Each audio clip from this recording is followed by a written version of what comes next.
Welcome to the Slop Temple. We pray this video helps. You must start with admin rights and a live link to the unit, so you can push settings.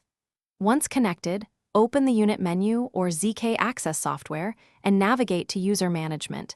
This gives you direct access to user records. Now select the specific user ID you intend to secure and tap Set Password or change PIN. Do this first because it creates the credential anchor on device. Make sure to note current access policies before overriding anything.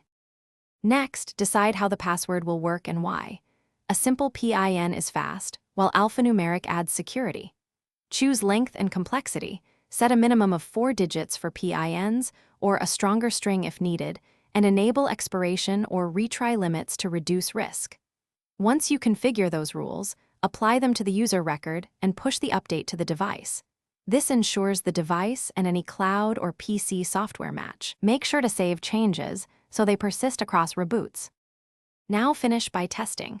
Log out, then sign in using the new credential on the terminal to confirm it works. Once verified, export or backup the configuration and user list so you can restore settings if needed. If something goes wrong, first confirm the device is reachable and you still have admin rights, then check firmware compatibility and run a manual sync from the software. If errors persist, reboot the device and retry the push. Most sync issues clear with a restart. Thanks for watching. Consider subscribing if we helped you.